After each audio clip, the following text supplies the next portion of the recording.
What's up, y'all? You're watching Union Minded.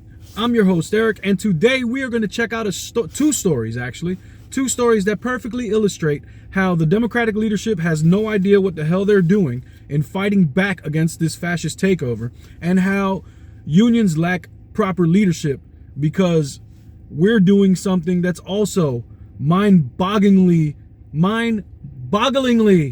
ridiculous.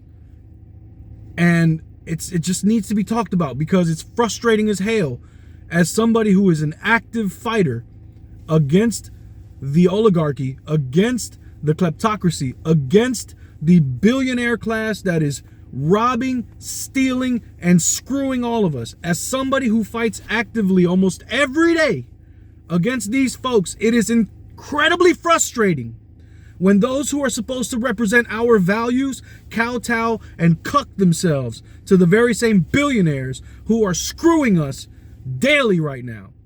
Currently, there is illegal activity going on. They're rummaging through the treasury. They're disregarding things. They've crushed the NLRB. They destroyed the CFPB. And if you don't know what those two organizations are, the NLRB is the police for labor, and the CFPB is the police for working people who get screwed by financial institutions. And these billionaires have ruined both of those organizations. So let's not pretend like if the Republican Party is for working folks at all. Let's not pretend in the least that they are.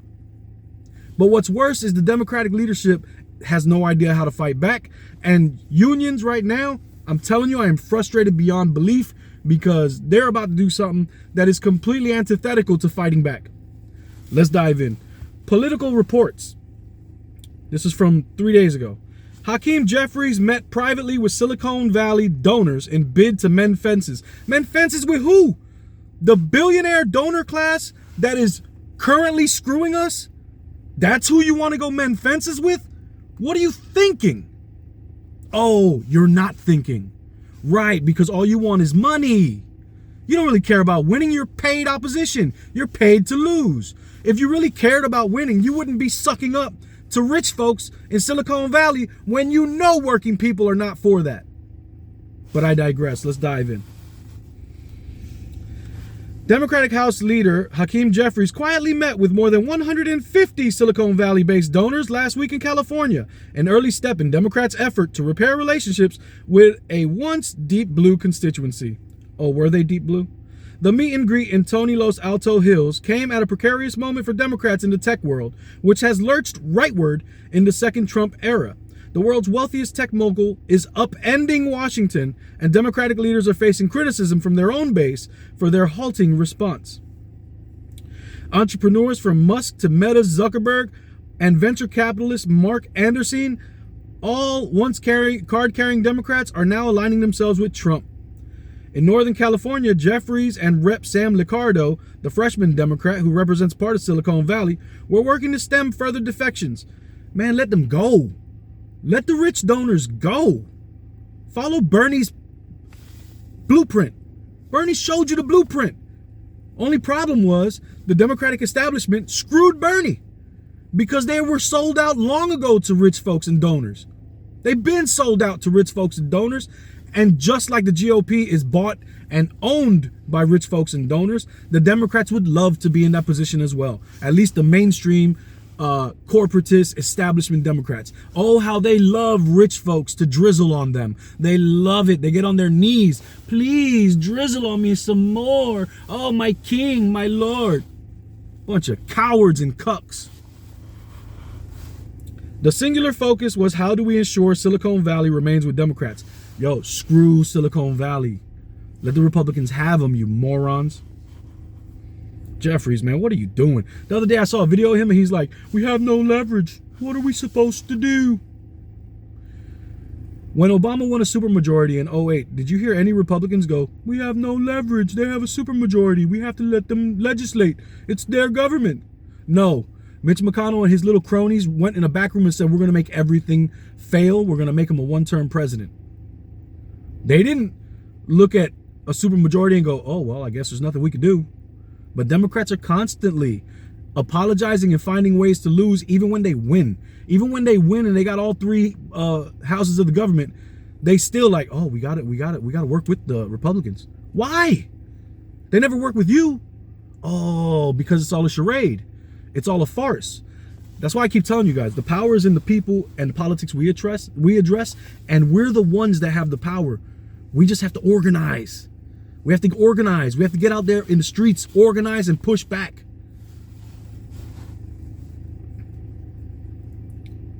Anyway, Jeffries going to Silicon Valley is ridiculous. And then here's what unions are doing, because there's a second thing going on Wednesday that just is infuriating.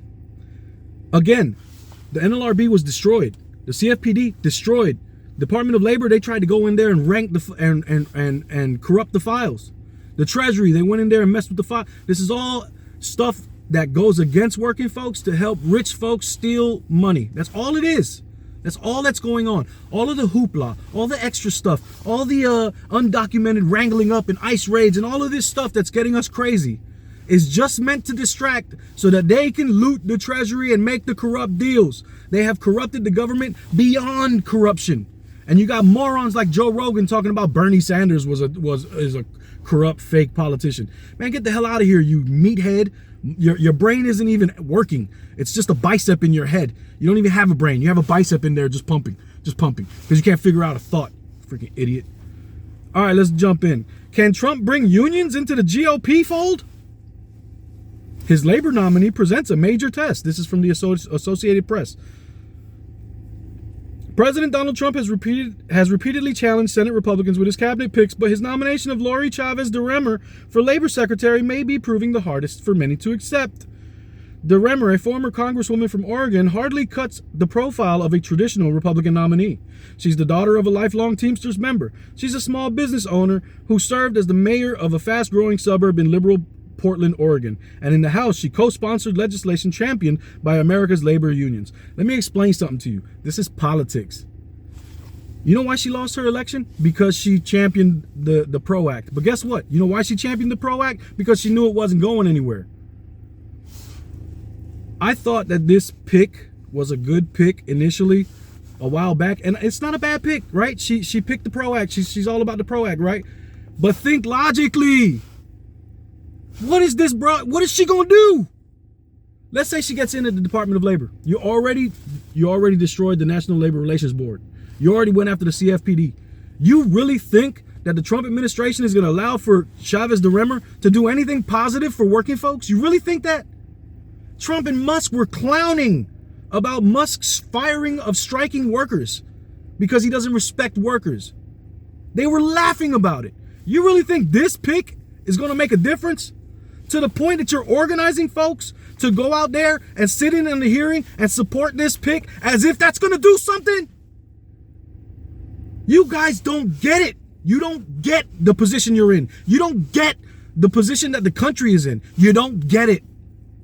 You're sitting there trying to play nice with folks that want you destitute. They want your organizations destroyed and gone. And you want to play nice with these motherfuckers.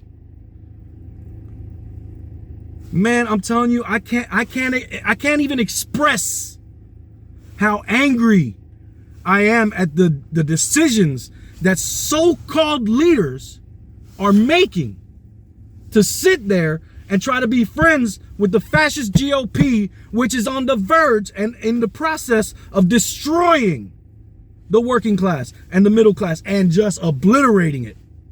But it's not like Democrats and Republicans ain't been working towards that since the 80s. It's not like they ain't working together to destroy working people since the 80s and before that. It's not like that hasn't been happening. It's labor that has faltered because you're a bunch of cowards. You're scared to stand on business and be like, no, this is not the way. I'm tired, man. We got a better tomorrow.